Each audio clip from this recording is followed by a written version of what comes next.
This podcast is brought to you by RX Smart Gear. Whether you're just starting out in your fitness journey or an avid workout enthusiast, a jump rope is one of the most essential pieces of equipment you should have in your workout arsenal, and I cannot recommend RX Smart Gear jump ropes highly enough. I've been using the RX Smart Gear jump rope for close to 10 years now. The quality, variety, customization are beyond compare. I actually did a workout yesterday with my first RX Smart Gear rope that I got almost 10 years ago, and it's still an amazing addition, still worked out great for the workout that I did. I love these ropes. Not only are they dedicated to constantly improving and challenging the community with their variety of ropes, but they're also dedicated to the education when it comes to their ropes and promote proper movement and technique patterns, which we of course love at Power Monkey Fitness. They've recently launched their new Frevo rope, which is made of a high impact polymer that can withstand up to a 50-pound dumbbell impact. With grippy handles and smooth transitions between drills, you cannot lose with this rope. Take your freestyle game to another level and visit rxsmartgear.com and order your rope today. Welcome to the Power Monkey Podcast, where we chat with the best in the world about what they do. I'm your host, Dave Durante, with my co-host, Mike Service, and on today's episode, we have part 2 of the very enlightening podcast that we had a few weeks ago with the owner and founder of OPEX Fit, Mr. James Fitzgerald. It was a podcast that left me questioning a lot of things in terms of how I approach fitness. I had a lot of other people reach out. We had conversations, a lot of people writing, asking questions about listening to the podcast and wanting to know a little bit more about where James is coming from. So we have part 2 here, some more questions being answered, some more questions that probably still need to be answered around this idea of what fitness is according to James, what he envisions as what it means to be living a life of vitality and how we do that, and maybe how the fitness industry as it's set up right now does not allow for that to happen. There were some interesting talking points here, maybe not some things that we fully agree with, but it was great to have a conversation around it. Love speaking with James. Maybe one day we'll be able to do it out in person, do another podcast with him, but we hope you guys enjoy this one. All right, well, James, thanks so much for taking the time to be on part 2 with us. Like I was just mentioning off the air, we had such a great response from our internal team, but also from the community from our part 1 that we're excited to get you back on again. Great. Out of curiosity, what was the balance of excitement versus what parameters are you putting to balance that out? It was thought-provoking. It wasn't, a good versus bad battle here. There were a lot of questions that came up, and there were a lot more things that we wanted to kind of dive further into. And so it was more of an exciting chance to be like, okay, let's see if we can dive a little further into some of the things that we were discussing. And between our podcasts, one of the things that had happened that we just want to get your take on and find out how it went. You guys had your OPEX Fit Coaches Summit, and I think you were able to give your seminar, I believe it was Fitness from Cradle to Grave. Curious how it went. What were some of the talking points and how it was received from the community? Yeah, the entire weekend was great. As you know, it's always just good to be in person with people, not just on the back end of COVID, but that's always positive. You get to, discover the real stories and develop real relationships. And I don't know, it's definitely one of those highlighting moments amongst a coach's journey in fitness, to be amongst other people in person and discuss that. So that was very positive. As far as the whole weekend, looking at it from an organizing perspective, we're in a kind of a weird spot because of the quote unquote knowledge in the room around this concept and idea around free movers and free thinkers, that it's permeated now within our audience. But you can imagine there's coaches and gym owners of OPEX gyms and other gyms in the audience. So you can see trying to square that, of coming up with solutions to that idea, but also say like, well, this is how you take care of things. So anyways, to make it short, 5 years ago, we would have been discussing like intricate details of aerobic conditioning, Mm-hmm. And now we're discussing, what are we going to do with this? What are we going to do with how this idea is permeating, right? To turn individuals into responsible folks around movement, etc. So that was great. For as far as my presentation, well, I loved it because I got to just speak freely for an hour. I'm always grateful for that opportunity, and I think it went over well. I think I've created, I learned from it. I learn every time, because my coaches and my audience are now my mentors. It's kind of flipped over time to be that's the learning that I'm going to be able to partake in. So I get to refine my message, and Cradle to Grave allows me to do that. Yeah, I enjoyed it. I think what stuck at the end is that individuals need to recognize that we need to exercise for the sake of itself. And that was the message that was taken home is we need to start to point the angle towards movement, because movement is great for us, and not for any other reason, so that was a good take home. And you're saying, the gym owners and the coaches in the audience, they're able to accept this? I mean, is this something not really. that, yeah. Well, you can imagine, right? I mean, Yeah. But just think about the context of it. I started off with like saying, listen, no one's going to know that we talked about these things. Yeah. Your clients won't know. The people that own your gym, if you're a trainer, won't know. So, but it doesn't mean we can't discuss it. Mm-hmm. So I think where I sit within the company, but also just within fitness right now, as I said, is just to offer that critique from the inside of like, maybe we can do things better. Maybe we've got things a little off. And so, no, Dave, it wasn't, it's not easy to hear, but, again, I'm very fortunate that I'm surrounded by people who are okay with being challenged on some of those things, It seems like there's an evolution that's happened, right? And as you go through life, you pursue different things, and life, presents challenges in different ways, and it kind of takes you into different routes. And, you were extremely competitive. What we went over in the previous episode led you into coaching and development, and the creation of what is OPEX Fit now. And I think I'm curious, in terms of evolution, do you feel like you've reached the end goal of what your philosophical pursuits are? Do you feel like what your life goal is now is to pass along this message of vitality, or do you feel like you're still evolving, and your fundamental understanding of what you're trying to pass along could change 5, 10, 20 years from now as you continue to evolve? Yeah, I think that I don't know. So on a personal level, I don't know if there's actually been an evolution of things, and just for my profession, in a non-personal level, I think we mentioned it on the last time. That's why I don't hold a lot of hope for the context of vitality and autonomy. I'm very pessimistic about it for good reasons. It's because it actually hasn't been evolving. It's a facade of evolution. Not me and my thoughts, but because I've seen it happen 6 or 7 times, and it's not an upgrade. You see what I'm saying? So evolution would mean, in the strictest terms of it, we're adapting to things, ... and getting better. Right? So it's not evolving. We're just adapting to things. And now we have VR. And now we have people thinking they're climbing mountains, but they're not. You see what I'm saying? So, and that's just the context of evolution for it in the fitness area. So I'm not sure if I answered your question, but I'm not really sure if it was just, going to happen. One thing that I can answer inside the question was that, yeah, I at this point in time feel a need. And I think it's because what we discussed last time, that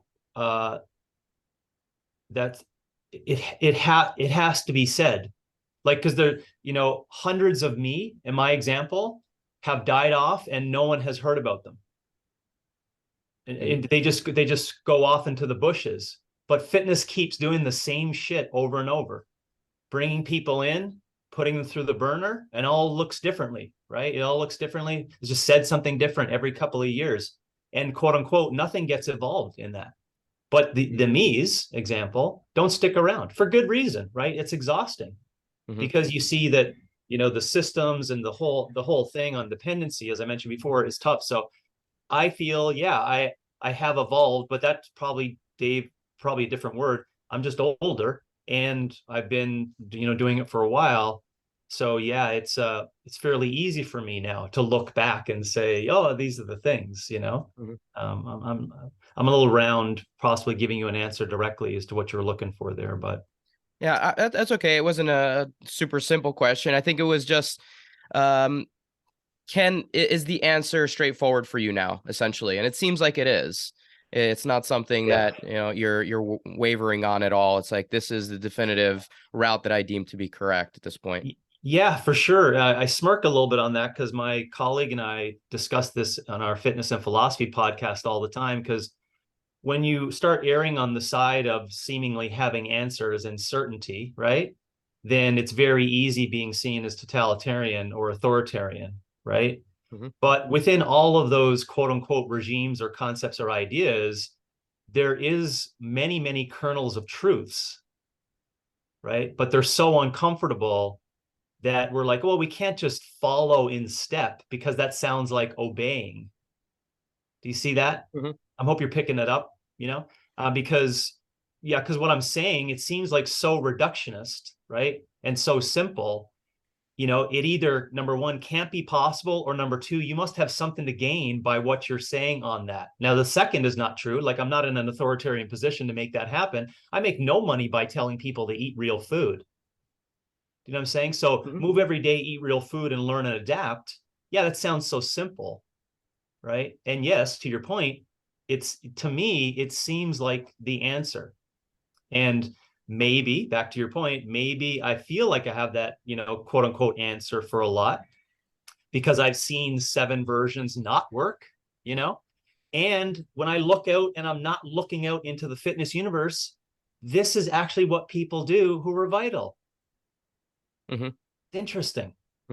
It's fascinating to see that. Yeah. James, I have a question just to put like a concrete hypothetical scenario. So if you have let's say a millennial Generation Z type age individual that's afforded the opportunity to sit with you and pick your brain a little bit, and there's somebody that is, let's say, living pretty close to a life of vitality. So they're they're eating, they're moving, they're reading. I would even say they're relatively content with that process. But at the same time, they're interested in sport or competition or fitness. What would you say to that individual if they were looking to you as somebody who's been through that and done that? Yeah. And they say, yeah, I can listen to what you're telling me and I see a lot of value in that and I respect it. But at the same time, I have a curiosity as to how that will make me feel and develop. Yeah, well, I wouldn't deter them from being curious, but I parallel it a little bit over to how I talk to my children, right? My 2 young girls around sport. That I just want them to know that, number one, no matter what they do, right? I love them, and I don't love them for their participation in tennis, right? Or I don't love them for the awards that they get, but I do appreciate their effort, right? And their character. And I do appreciate their consciousness, though, around the physical expression that they're doing. Right. So that ties into what I would tell that young person. It's like, if I can get you to the point where you can become aware, even the darker sides of physical expression, causing you to have cognitive disabilities for the time you're 40 until you're 80, right? If I can get you tied into that a little bit, I'm going to start talking about it, right? But I'm not going to deter you from becoming aware of your physical expression and what you want to do, because that's what you want to do. That's what you want to do. But I'm definitely not at this point in time, 2022, answering that 22-year-old's question right now. I will not turn away from telling them the truth, right? Giving them some aspects of connection to it. So at the same time, I'm saying it's great you're curious. I do want you to be aware and awaken to the fact of what you're participating in, right? Because you're not going to have anyone around you, right? No one around you, your coach, your peers, your whatever administration, none of them are going to tell you what I'm going to tell you, right? And I want you to think about why they're not telling you that. So if they could go through that physical expression as a sport, full well knowing that they could err on the side of having some disabilities long term, which can be discussed, right, and argued over depending upon the sport. We discussed that previously. But at the same time, know that they're just doing it for physical expression. You see, that's the thing. A lot of people don't do it, especially that 22-year-old you're talking about, Mike. Don't do it just for physical expression. They don't, right? I know they don't. And if we were to poll people, you would get 90% people say they do, right? But then when you look at their search queries, you look at their physical actions, you look at their behaviors, no, they're doing it for narcissism. They're doing it for pleasure. They're doing it for points. They're doing it for appeasing someone else, right? Like it's all those darker things in terms of their intentions behind doing the sport. So I hope I gave you an answer to that. I would honor curiosity, and I would try to raise consciousness, right? And I would find this nice balance in my assessment of that individual as to how much they can handle the truth versus, what they're dealing with at the current point in time. And then would you say, and I would truth... offer, sorry, Mike, I would also offer them No. options. It's another thing I forgot. Like I would say, you do know that you could do other physical expressions that no one knows you're doing and be very vital. Did you ever know that's possible? Right? You see, and that's how I generally know that the trick is up, because I catch everyone on that. They're like, oh, there's no way I'm going to do this without telling people that I'm doing it. Ooh, okay. Now I see what your intentions are based upon, right? And now it's just a philosophical bedrock, right? Just can't move on because you can't even see the fact that you're under improper intentions on the path forward for what you want to do. Does that makes sense? I just thought about that. No. I like that because there's like big words sometimes to unpack in that too, like truth. So I would want to say maybe in this scenario, truth would be what's the motivation. So bringing awareness to the deeper motivation. And then again, with this individual or anybody, what are the, let's say, most likely dark motivations that all of us maybe have? Because we all have a narcissistic side. We all have that ego. We all have that part that also needs to be fed. And when you try to ignore it and say that doesn't exist, it grows bigger and bigger and becomes, essentially like a tumor in your body. So I'm thinking, of course, I can only think of my personal experiences through weightlifting. My weightlifting coach was he pushed me very hard because he wanted me to be successful or reach my full potential, but he always had a side of cynicism to it. He said, but don't worry, nobody will care when you're all done, and there's always somebody that'll be better than you. And I appreciated that. Even at the time, like it was a little bit funny when you're like 14, 15, you're like, yeah, okay, whatever. But at the same time, as I developed and got older, I was like, wow, he's really right. Like eventually nobody really cares. But what I personally learned through that was I cared very much about let's say the friendships, the relationships, and my maturation throughout that expression of movement, which just happened to be a sport that I was into.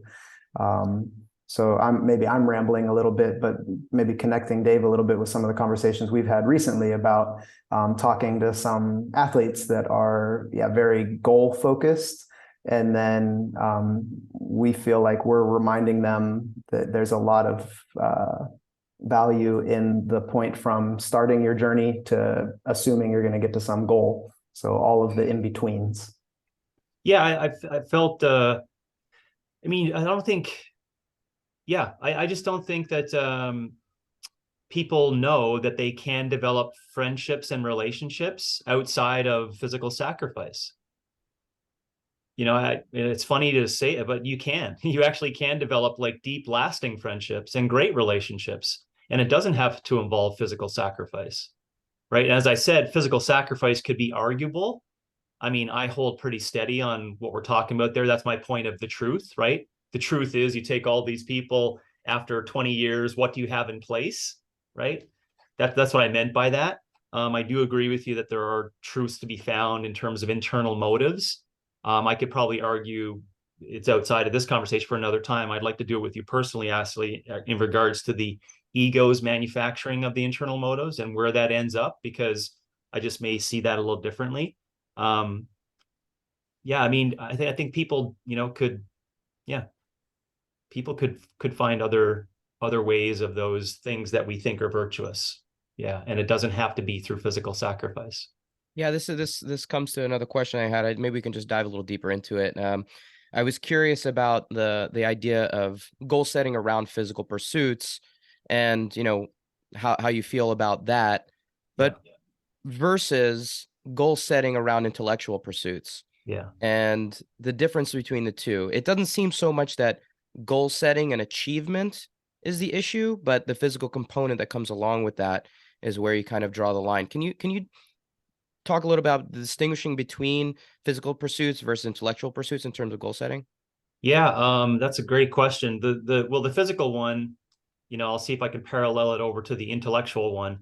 Um, for the physical one, I used to think that I used to draw up elaborate schemes for goals. You know, I would read books on fundamental systematics to kind of come up with, you know, patterns that have been in place for many years from great thinkers in terms of goal setting, until I realized over time that the goal setting process actually, in most cases, especially in physical pursuits, um, doesn't necessarily lead people in the right direction. And what it does, it actually allows people in a lot of cases, and that needs to be discussed, forget that we should be doing it as a process oriented approach. So doing it for the sake of itself, that's where the words, come from, exercise for the sake of itself. Do movement because you can, and do it because it's for you, right? So so you see, that's not a goal, that's not a specific goal that I'm shooting for. So you see, the goals that you're shooting for is what? Consistency. So you see that now, like it knocks away this, like, quote unquote fine point that you need to look for in physical pursuits. With regards to intellect, I kind of think of it as a slightly different. I don't know why, but it gets into a developmental model based upon chronological age and what people are actually capable of learning. So I just try to think, Dave, of the, what's the intellectual goals I should help a 13-year-old with. You know what I'm saying? It's, if you're approaching it from that light, I'm just looking at my daughter, or also just when I used to deal with young athletes. It actually wasn't even in the conversation, because we just wanted to hopefully allow them at that point in life to keep their eyes open to all these options in terms of what they're going to learn, recognizing there's a bunch of things out there, and recognizing that this brain is not even fully developed, knowing that they also can't understand complex terms like, when someone says the election is rigged, at 13 years of age. You see what I'm saying? Like, how to develop a intellectual pursuit or goals for a 13-year-old. And now you can start saying, okay, well, I can see it's going to be different than for someone who's 25 years of age, who's probably at maximization, Hmm. of the cerebellum and hypothalamus and prefrontal cortex, and essentially, it's ready to rock and roll. Like I say, you're out of the growing phase, you're into like peak, right? So the intellectual pursuits at that point in time, I think for all humans, it would be great that we like set forward some specific things that people could focus and work on, calling it goal-oriented approaches to intellectual pursuits at that time. I don't necessarily think that's happening, but so anyways, physically, I would say the goal setting approach is probably, I would say I'm rethinking that. That's somewhere where I went wrong in terms of organizing that earlier on. For the intellectual pursuit, I would take it as an individualized developmental approach based upon where that person sits in their life. That's how I would. Yeah. Okay. Can I throw out a couple of examples that Yeah. I'd love some more thought on? So I like this idea of kind of age based around the intellectual pursuits by the time you're fully formed and you have the capacity to be able to understand the pursuit itself. Mhm. And what you mentioned early on is something that I believe in greatly, is that the process is what really matters, like not the end result. And it's actually something that we have up in the gym on the wall in Stanford in the gym, is just take pride in the process. Like every part of what we're trying to pursue, those little stepping stones are really what matter. Mhm. And I try to pass that along to everyone that we teach. Everyone within our biomechanics community believes the same thing. Now, one of the things that we stress is like still skill development. It's something that we teach endlessly. Like, okay, someone has a particular goal in terms of a skill. What's the highest level version of that movement? So if we take an example of like a handstand push-up, the highest level version of that handstand push-up would be maybe a strict freestanding ring handstand push-up, right? And whether or not someone achieves that goal is not the point. I just set that as like the end point where we're trying to work towards. Mhm. And as we're working towards that, the process is chipping away at you becoming more capable and understanding that now you're moving your body in ways that you didn't think you were capable. So for me, you've exposed yourself to things that you didn't think you were physically capable of and enlightened yourself physically by trying to work towards an end goal that's realistic or not. So to me, that pursuit has exposed you to ways that you didn't know that you had in you. So from a physical standpoint, setting an end goal that may or may not be unrealistic, to me, matters. It allows you to now be physically, I don't know, enlightened, if that's the word. And whether or not you go and shout about it on Instagram or tell other people about it, that motivation factor, I think, is something we can discuss separately. But I'm curious from your perspective, if that end goal, achievable or not, which exposes you to new things you didn't think you were capable of, is worth pursuing. No, Okay. I don't think it does matter because it simply exists. Because the ring handstand push-up 400 years ago didn't exist. And so if we come up with these things to do in physical expression, it's only you that decided that that's the top of the hierarchy, right? So and if you want to sway and choose a different goal or a different movement, again, I'm going to say it doesn't matter simply because we came up with it, right? And then you have to go back to I guess human movement basics as to what we're actually capable of doing. And then I would probably be able to, I guess, have a conversation around maximal expression for a particular movement. That could be, I call it a symbol of a maximal expression of a particular natural phenomena that has been around for millions of years, not 50 years, millions of years. So something like throwing or punching, now you got me into an area of at least a discussion that I could understand, because it has a more deep-seated, it's more deeply seated to maximal expression as a hierarchy for one particular movement that humans have observed to do for a really long period of time. Does that make sense? So I'm not, so I'm at the same time, I'm saying I don't think you should do it simply because it exists, but I think you should pick something that has existed much longer, that humans have been doing for a really long period of time, and maybe using that as a symbol, right? Not as a symbol, not an actual thing that people can do. So the reason why I say that is, I then break it down into reductionist patterns of, I call it a punch or a push.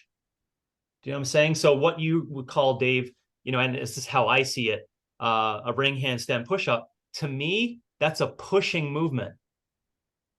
So when you just say, hey, Janice, you're 22, you just started exercise. Do you know what we have in our gym as a belief of the most maximal expression of a pushing movement that humans have done for millions of years? It's called pushing. Do you see now how I just like, I allow any kind of capability, I allow any kind, but I'm not creating a hierarchy, and I'm not creating a step-by-step approach of the injected skill sport performance model, Hmm. right? Because that's what's in place, right? Which is not, it's not at fault. Listen, I rode that bandwagon for physicality as well as aerobic performance for many years, only to see that it's like, oh wait, now just because that exists, I shouldn't be using it as a goal setting phenomenon for people. Can we Dave, now can I ask a question real quick on wait? Can that? I just finish Yeah, out yeah, this yeah, thought?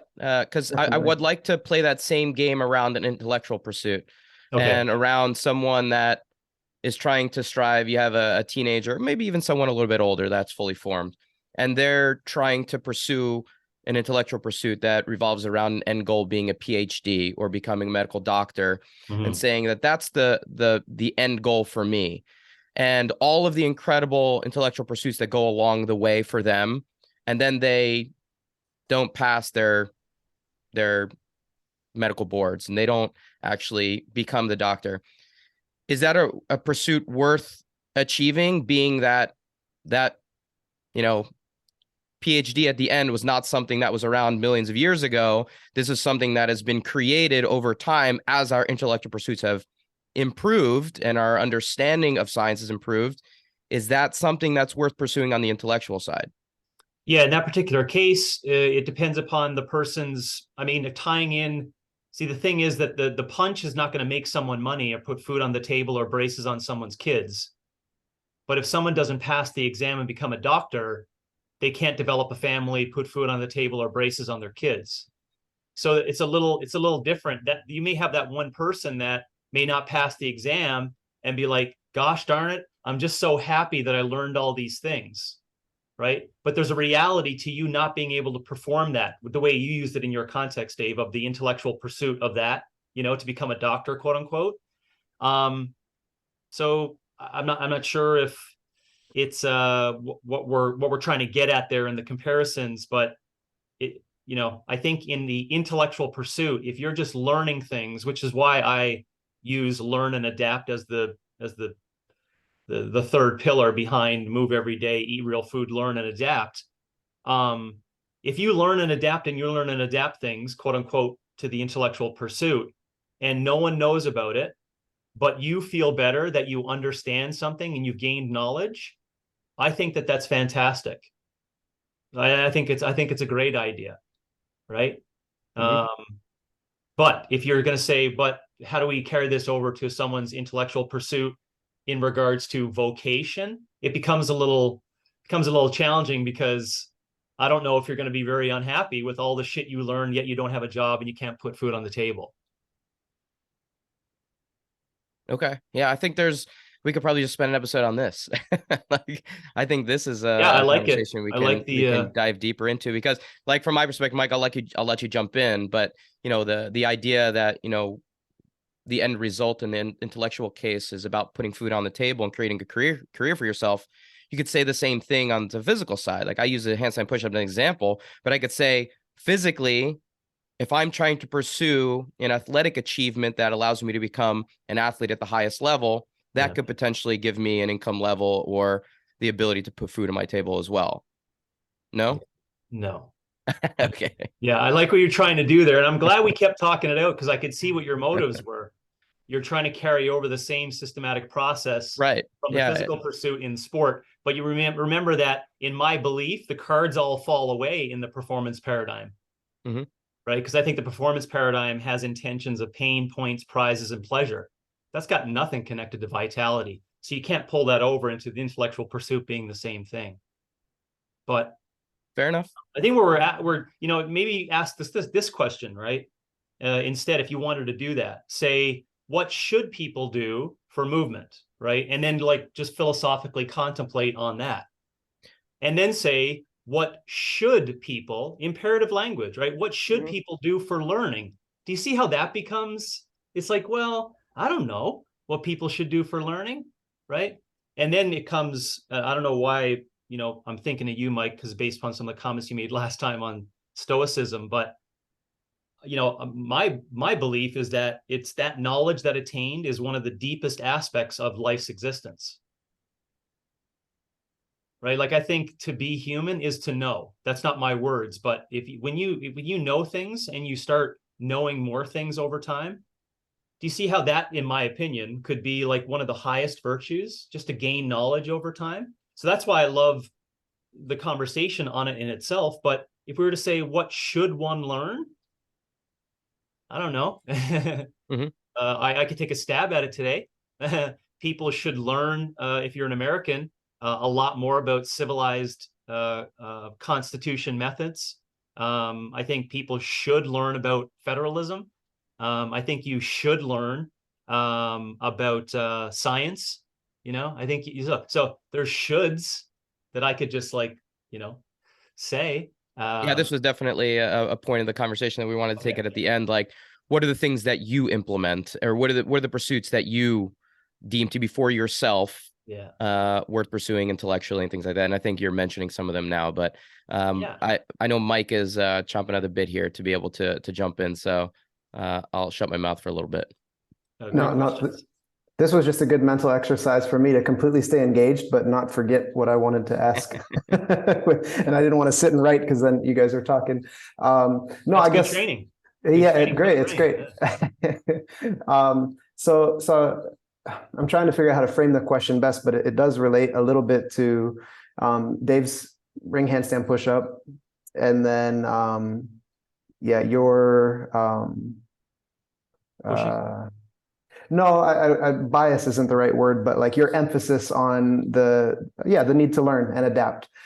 So where do you place like artistic expression in that? Because I would look at often a lot of sports, depending on the person doing it, as an artistic expression of, I'm curious if I can learn enough about myself and whatever I'm doing to develop this new thing. So gymnastics is an easy one in the sense of the movements are so artistic and mechanically developed of how do I balance this lever, hold this position, stabilize this piece to look aesthetically beautiful while doing it. Let's say the societal expression is a sport that's graded and rated, and then you get points for it and fame and everything. But on let's say on an individual or even a group level, this is something beautiful that I just saw somebody from that tribe do, and I want to mimic it and see if I'm capable of doing that, because it's beautiful and it's going to challenge my mind and my body to develop a method to be able to do that. Yeah. In the philosophy of ethics, or sorry, aesthetics, it answers that in that you have to go after the intentions of the person who's expressing, right? Because it comes into the definition with what is beautiful, right? And there's a lot of things that are beautiful that are not observed. The issue when you get into sport and being judged, right, is there's always that darker intention that you're expressing for what? You're expressing for the confines of what someone else considers beautiful. So that's the area of issue. It has to come down to what is the deepest intentions of the person who's trying to physically express. And I'll repeat it again because I said it earlier, when that poll is done and those surveys are done, and then you do personal consultations like I have numerous times to rehab people's brains out of that, you discover that they were doing, quote unquote, a beautiful expression for the wrong reasons.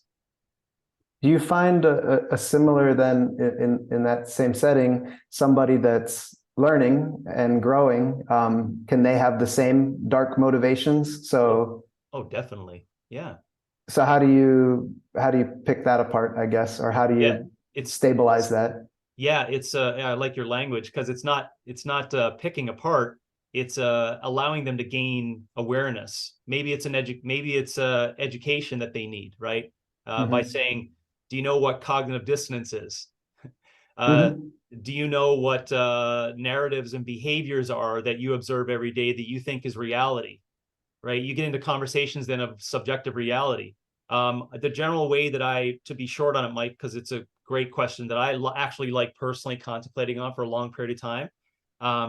I could probably only show on both hands the amount of people I've actually seen within like 10 to 15 minutes transform in front of me just by saying a couple of things. But this is the one that generally helps those people, is to making them realize that at one time, you, the person, and two other people could hold completely different opinions and beliefs on a particular subject, and each deeply fundamentally be correct and true Mhm. on those beliefs that they hold.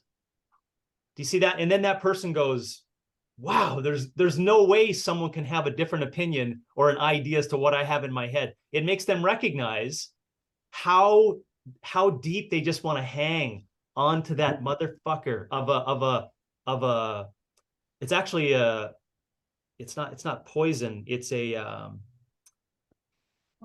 parasite. Personal, yeah, It's as a I say, parasite. parasite of bias or Right. Yeah. And stubbornness. and so maybe it's education for the person that you're discussing needs to needs to hear. It's like, oh wow, I didn't think that was possible. And that's why I Well, said I can only say it on my hands, because not a lot of people are willing to like throw those cards across the table, and be very vulnerable with what they just observed. It's like, oh, there's no way that can be possible. I like the direction the conversation is going. I think it's also answering some of the questions that some of our community had, was when people are afforded new topics or new angles to ponder in let's say in being. So all of our audiences are still deeply rooted in the fitness sport realm. So of course, some of these are like dropping a grenade right in the middle of everybody. And it's like, and many are just going to try to put the pin right back in and give it to you and be like leave us alone. Yeah. But at the same time, it sounds like there's an opportunity to offer a lot of conversation and opportunity for enlightenment to people that are in the game. So it's like there's rules of engagement to how everything's happening right now. It's like we can be frustrated about sport and fitness and say that there's a complete alternative to it that's better. And I wouldn't say that there is or isn't. I would say, yeah, You gotta maybe. define better. Sure, exactly. So your better might be the complete opposite of my better, and they both might be correct, depending on. You don't think so? Well, we got to define. We have to clearly define better. Okay. Yeah. Um, Yeah. Because I'm saying that if you want to be vital and live long and prosper with a good brain well, and let's body, say better doesn't is. work. Let's say better is being able to be, and balance the desire to feed the ego, while growing out of that. I'd say that's to me that's a little bit of what life is like. Yeah, no, you can't square that one. Not in the physical pursuit. No. But the physical pursuit is a part of the whole pursuit. Like I can't, Of the or maybe vitality I can, pursuit? of life, of the life that we're living in right now. Oh, for sure. And I'm defining it as a lot less intense, with the proper intentions of doing it till you're 85. Yeah, that's how I'm defining it. Can I throw something else out there? One of the books that you had mentioned last time, my wife Sadie loved the podcast. She's been talking about it nonstop since we had you on last time, and she got me Happiness in Action, which I've been slowly chipping away at. And I wanted to bring up one of the early quotes right in the beginning that I think I'd like to get a little bit more of your perspective on. It just says, "Deep down, we sense that there must be more to life than the cycling of striving, achievement, and emptiness."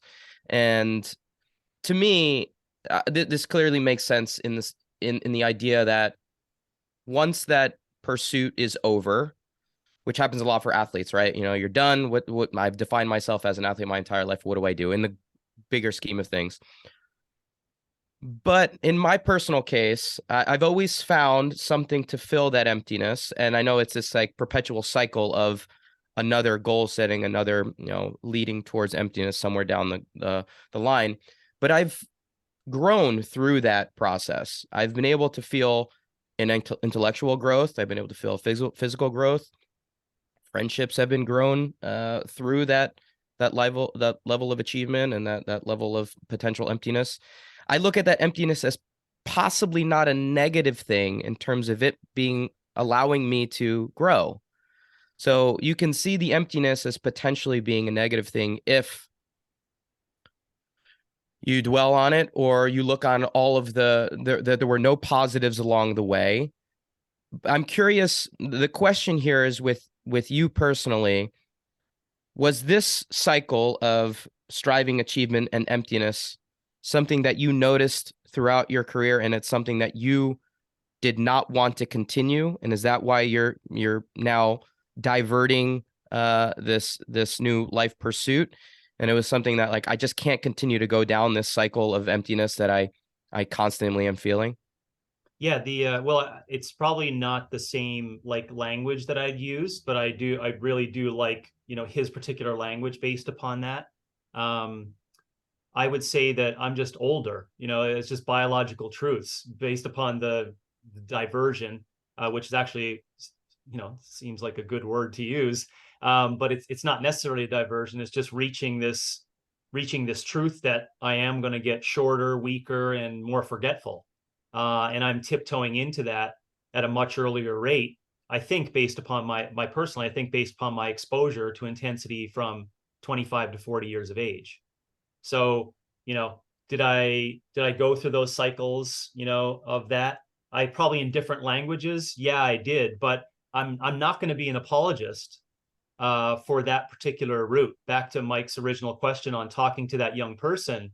Again, I called it truth, but I'm going to tell that person about all the regrets, right? I'm not going to stand on a soapbox and talk about all the intellectual character building stuff that I got from that. No, I'm going to show them the close to being addicted to pain medication after surgeries, from physical, like I'm going to give them the real stuff.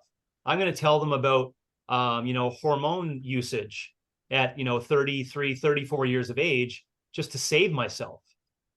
So I could go on and on with the stories, but I'm going to do that. I'm not going to be an apologist for the physical expression stuff and saying how much I learned from it. And I hope you're not seeing that, Dave, as a slight to parallel to your story of things, because everyone Not at owns all. their own experience for that, right? And I can't tell you that yours is not what you believe to be true for that.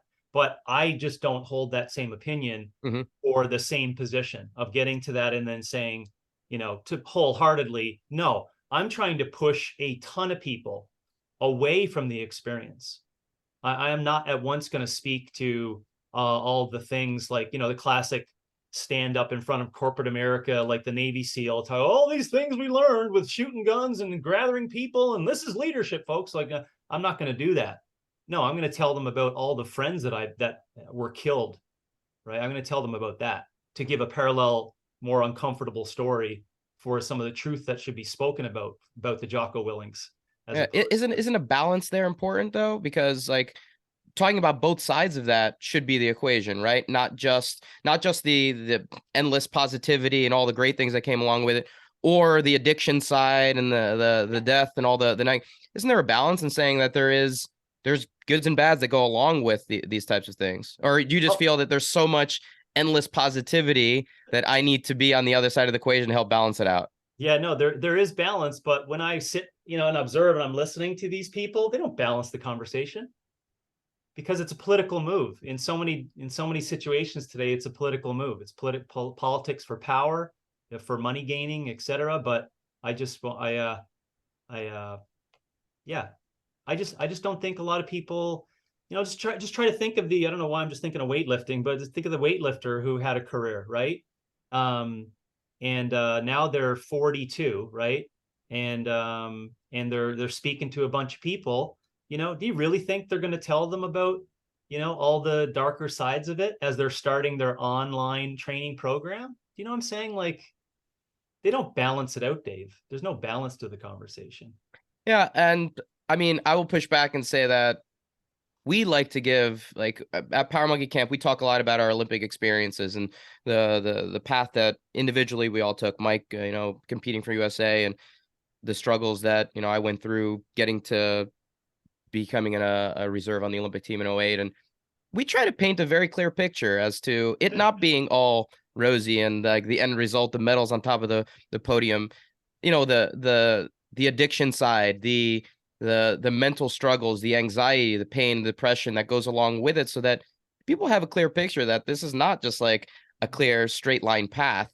So I think some of it has to do with maybe those are the most vocal people. Maybe those are the ones that get the highest visibility, are the ones that project everything being rosy. But I don't think that's everyone. I don't think that's everyone. I And agree. and so I'm I from agree, a but personal perspective. it's a lot. What do you mean? It's not everyone, but it's a lot. Yeah, sure. But isn't that you seeking out a good voice? And maybe that's like being Well, in a yeah, now person we're who tries assuming to. everyone's going to be clear-minded and open, and Mhm. and doesn't recognize that they fall prey to the squirrel, right? Like, yeah, what's Right, over there? Oh, what are they saying that helps me? What are right. they saying that I want to achieve? Yeah. Hmm. I It's think not it's for not sexy to have heterodox opinion, right? And to talk about that up Hmm. front, especially if you keep going on and it's like, and you do know this is free, there's no cost to it. They're like, come on now, you Hmm. know, it's, yeah. just from what both of you guys are saying now, that takes me back to the very beginning of the today's talk, James. Like you said, it was good to have that time in person with everybody for your summit that you had. And I think that's, I don't know, for me, that's the constant reminder, because I can get attracted to the polarity of things, whether I'm frustrated because I'm only hearing one side, or I'm very disappointed because I feel like I'm not hearing another side. But the reality of at least attempting to build some, yeah, like you said, heterodox conversations, or bringing in a multitude of demographics of all sorts to talk and voice. I think that allows for the clearest picture of what is. Like, it's that's all you can say. Like, what is, like, I value a lot of what you're saying, and I know Dave does too. And yeah, we have some pushback on our side because of what we're doing right now and how we are and how we let's say make our living. So even going back to the handstand push-up, like, that's not going to put food on the table. But at the same time, there's, the four of us are on a podcast talking, and the way that all of us have put food on the table is through our process through physical expression. Yeah. Yeah, it's, yeah, It's paradoxical. Like, it's not but see, wrong or this is the right. thing. This is the thing. Once right? Once even though it's not true, we'll use the handstand push-up example, right? Once that it's possibly, once that there's other options, and once that there's possibly, the whole reason that you're into something, let's say pushing people towards that hierarchy of not even that particular movement, but that something. But once that there's other options, and once that it's possibly not as complex and it's quite simple, now that you can't unknow it. And now that we're talking about it, all your listeners know that even though you see, so now there's discomfort, right? Which I call growth in a different way, but there's discomfort because now people are going to ask more questions, right? Like, is it possible that the whole thing could just be, this, right? These basic movements, eat real food, and I can be really happy. Is it possible? I think it's possible, right? So if you heard that, but you don't even believe in it, but you've heard it, you can't unhear it now. So that's where I'm catching on your point you made on the in-person stuff. And I talked about the tension in the room, right? We all know, and now we're like, oh, geez, what do we do with this? Hmm. And I like the way you described it. It is like a bomb, right? Because it's something that really tugs at what we have defined ourselves and our businesses and everything on, right? And for, for someone or anyone to like propose that, to like tear at it, that's pretty painful, right? And I'm only just mentioning this not to sound again like a provocateur, but to say, listen, I have dealt with this. I have seen the darker sides of myself in dealing with that, and I will not repress that. I have to tell people about it. I have to get other people to say, wow, is it possible that you could never enter into a fitness gym and be really vital? That rips me apart, right? And I hope listeners and others are understanding what Mike was just asking, and you could hear it in his words. Yeah, it's really challenging. It's really challenging, even if it's completely made up and false, but it's uncomfortable to hear. So James, yeah, oh, sorry. go ahead, Mike. I was just saying it is challenging, and the closest I can relate that to like a simple anecdote, especially for people that are listening, maybe because the conversation can get really deep.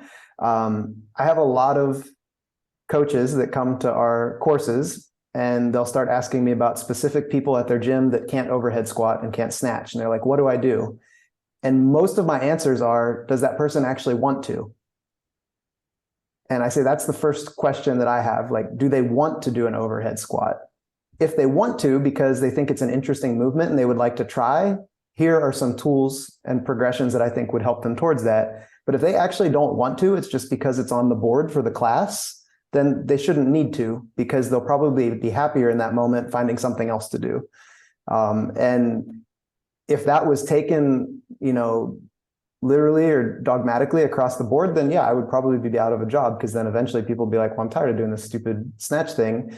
I'll go do something different. That most likely won't happen. So I don't feel threatened. And if it did happen, I wouldn't feel threatened, because I'm confident that I would find something else to do that I would also enjoy.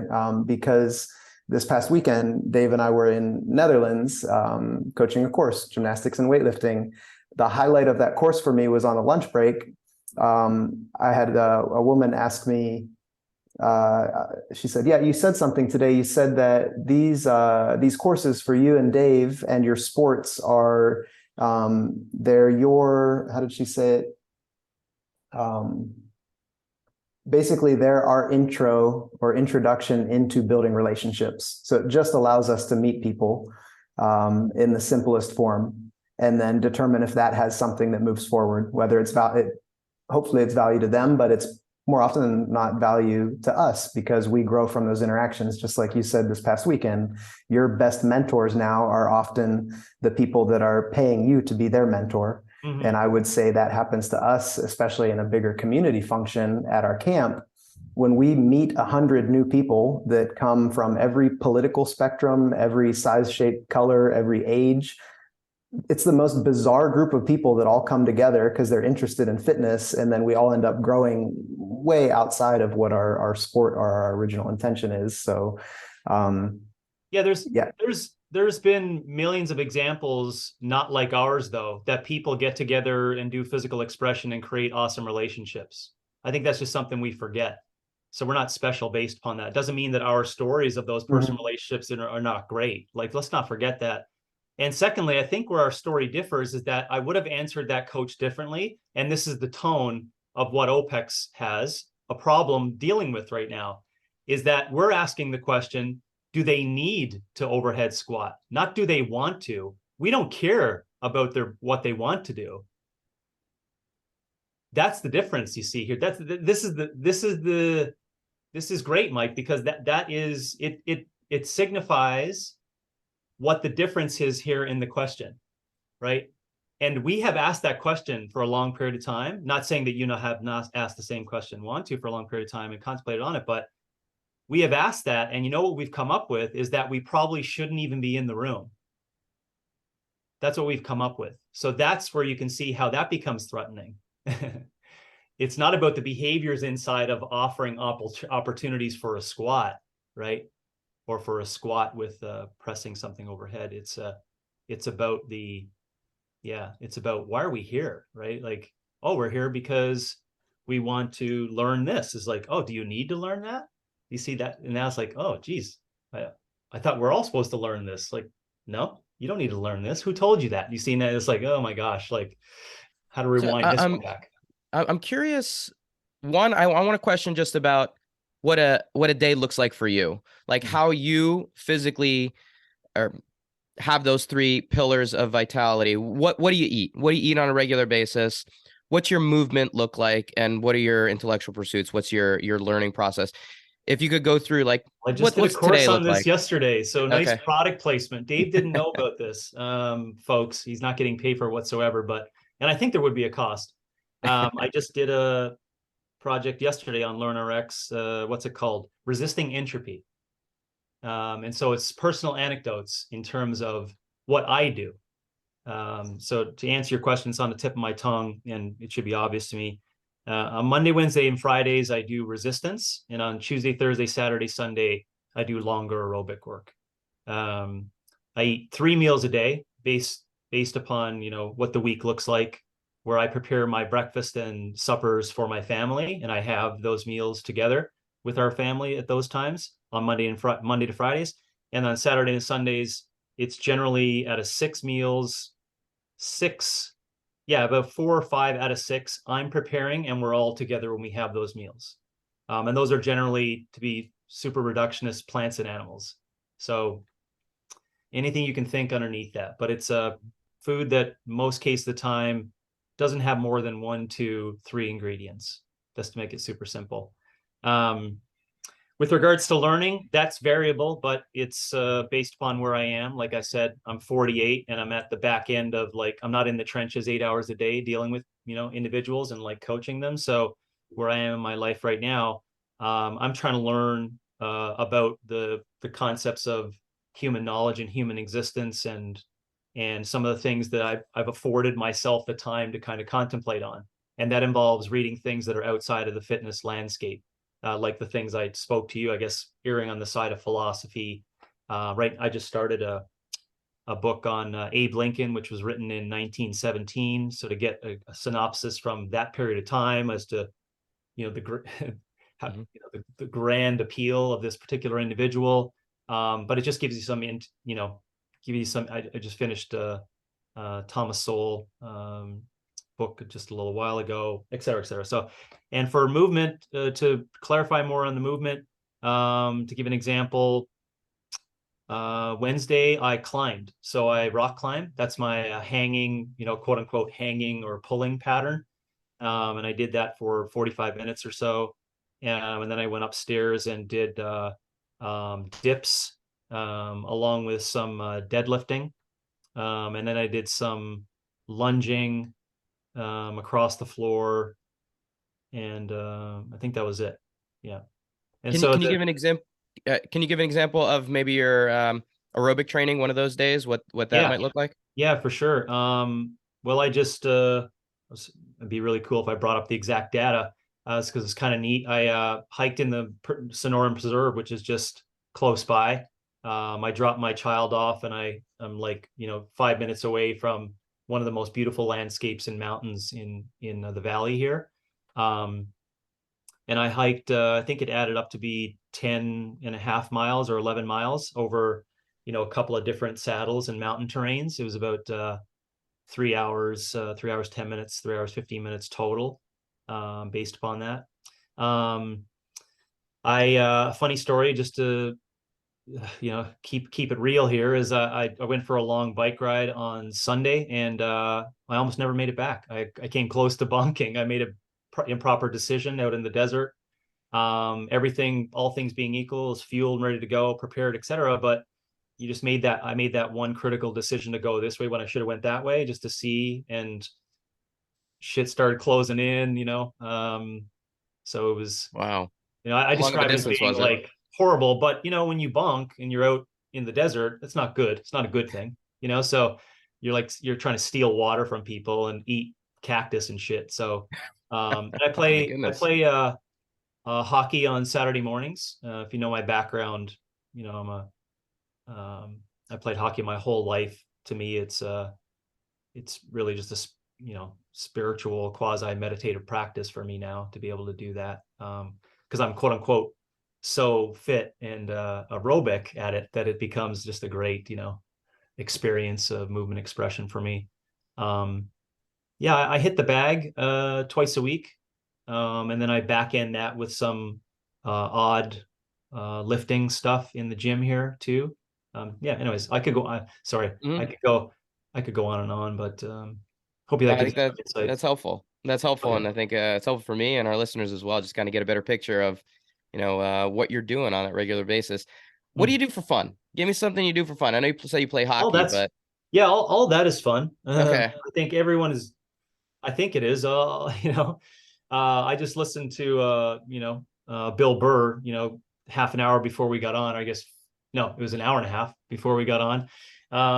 That's fun. Mhm.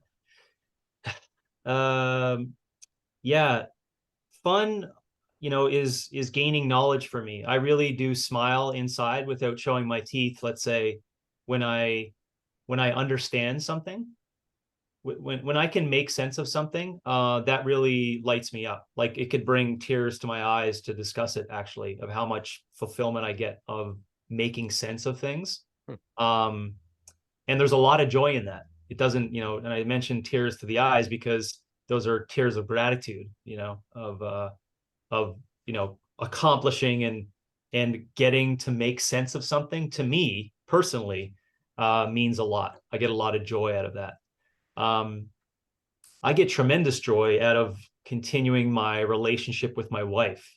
We're still learning, and we're still working, and we're still growing. I love the concept of the unity of that for the rest of our lives. I personally get a lot of joy from that and happiness. I get ridiculous amount of joy in being a parent to two teenage girls. Um, Man, chaos and relations and social aspects. Yeah.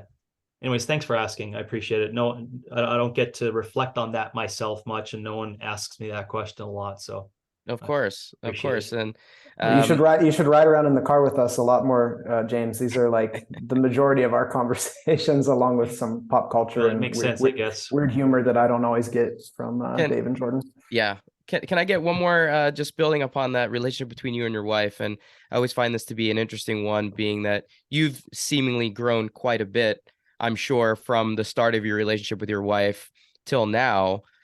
Has she grown similarly and thought process wise, or has it been kind of you pulling her along for the ride to where Yeah. you guys are today? Or vice versa. Yeah, Or good vice versa, question. yeah. Yeah, yeah. Well, that's actually, I guess it falls down to that, but no, I think we all have different, all of us, not just me and Leanne, but all of us have different level of finite capabilities of stuff that we are going to download that fills us up, that allows us to continue to upgrade ourselves over time. And I preempted with that, recognizing that along this whole period of time, whatever my trajectory and like improvements have been, quote unquote, that's your words, not mine. Mhm. I think for her, it's been slightly differently. And I probably see it in a masculine feminine lens, really, as to why these differences may occur just between Leanne and I, and not just because I'm a man and she's a woman. But she has, like the feminine does, that energy go in cycles that looks like this. If you're not seeing, it basically looks like a vector, right? That's how learning has occurred for her. My learning, and downloading and adapting, et cetera, is like a linear process, like a masculine version of the big mission to overcome, right? And for hers, it's been not the same kind of trajectory, Dave. It's been like a cycle of things that have come around, and she's just gotten so refined over time to be really good at that. Mhm. Like just exquisite in terms of the things that she wants to learn and quote unquote her own personal motives to quote unquote be a better person, let's say. Mm-hmm. So I'm not sure if that helps. Sure. Our trajectories have been completely different. If anything, I just want to add to it. That's one thing that the reason why I mentioned that in our developing of our relationship is that I don't think it gets spoken about a lot. I don't know why. It's maybe, I don't know, maybe just be apropos for the day, but we are both, though, indirectly challenging each other to be the best version of ourselves. And I think that some may not hear that enough on the outside looking in a relationship, saying like, oh, it's just you're all together for one unifying thing, right? It's like, no one has ever told you that marriage, and a really long marriage, can be an unbelievable opportunity to learn more about yourself. Mm-hmm. Because you're going to be able to get someone for the rest of your life to really challenge you to grow of only the things that they know are unique about you, right? That your friend won't tell you, your child, right? Your mind, your own mind won't tell. Anyways, sorry. Yeah. So I think the trajectory has been different, but she's been phenomenal in upgrading what comes in front of her. I love that. As someone who's married and has a relationship with someone that is different in a lot of ways, I think those kind of things in terms of challenging ourselves and figuring out ways to better each other is a really good point to pass along. Uh, James, I don't know. I find it fascinating. The life that you live. I would love to come and hang out with you sometime, and come and spend a day with you, and experience all the things that you're going through. If our schedules align and you're up for it, I would love to come and hang out with you for a day or two. Yeah, by all means. I don't have a lot of friends. I don't, so I'm not deterring your trip to Arizona, but I was just trying to think of like, how many times has that happened? And it doesn't happen a lot. And I think it's just I just think is where I am in life. I get a lot of enjoyment out of my relationships with my brain, my Hmm. own thoughts, and my wife and my children. And outside of that, I'm not that much fun to be around or to hang out with. If we were to quote unquote all get together and do this in my office, I would love that. If Hmm. that's what a hanging session means. But Sure. I hope you understand what I mean by that, Dave. It's like I love walking and hiking alone for 3 hours. I don't want to Hmm. share that. I don't want to do that with someone else, Sure. But to be here and to discuss like really challenging things that really change my brain, I love that. So Hmm. yeah. Well, If that's what you mean by a visit, then by all means, I'd love to spend some time with you. anything that you'd be up for, yeah. Well, I appreciate that. We did have, the questions we went over here were questions from me and Mike, and I'll let Mike ask anything that he has left that he wants to throw at you. I have a But Canada question that's maybe more fun, but I think you'll appreciate it, well, James. let me ask. It could be a fun one. But we did Hope have. it's geographical and not political. No, it's more philosophical. Okay. We had one question come in from a listener that just wanted to know. I thought it was kind of a weird, bizarre one, but if you have a favorite villain, Gosh, that's a great question. Nothing comes to mind. I haven't been asked it before, but the first thing subconsciously would be like Robert De Niro in Heat. ooh, all right, Nice. that's a good Yeah, one. I think about those, kinds of villains that are not necessarily draped in Marvel or DC, Hmm. but are probably walking around amongst us. So Love it. If you have not seen Heat, absolutely go and watch it. It's a phenomenal film, yeah, and highly encouraged. Good yeah, one that there. diner Oh conversation with yeah, it's the him and best. Al Pacino. One of the best. One of the Yeah. best. Mike, what do you got? What's your Canada question? Yeah, no, if you're able to go to a lecture, if you want to go to a lecture and sit and listen, would you choose Malcolm Gladwell or Jordan Peterson? Oh, JP by far. Uh, and this is unfair because I just listened to him Tuesday night. He was here in Phoenix, and Hmm. um, yeah, by all means. It's funny. I don't even consider Malcolm Gladwell a true Canadian, but anyways, Yeah, I mean, that's just my perception over time. he's a Jamaican Canadian. Okay, okay. Yeah, yeah. Yeah, mother. Yeah, his mother is Jamaican. Yeah, this is like your speed questions at the end. If I had to choose one, immediately I'd choose JP. I don't know if it's just because I just listened though. So if I listened to Malcolm Gladwell in person last night, Mike, my answer might have changed. But yeah, that's probably another podcast for another time too, where we can all jam on our perspectives of the quote unquote JP movement in society. Absolutely. Mike, anything else you want to ask? We can probably wrap it up. No, I'm good now. I mean, I feel like this could be like a monthly segment. What's up with James? we keep updating. Hey, I love it. I love it. that It idea. definitely opens my mind, gives me questions to ponder that we normally don't within our own little circle. So I always appreciate the perspective here, James. Thank you again for the time and for being so willing to share your perspective on things. Yeah, likewise. Let Chad know that if I was choosing weightlifting or gymnastics today, I'd choose weightlifting. Oh, We'll fair enough. See that? we'll let Chad hop on the next one because he's probably feeling a little bit left out from the deeper conversations. Yeah, he would thrive in this. I'm fitness fluid in my identity. I change, every day I wake Fair up, enough. I have different feelings as to who I am and how I express myself. So I did do a I squat appreciate session that. yesterday, if that helps. That was the first one I did this month, Mike.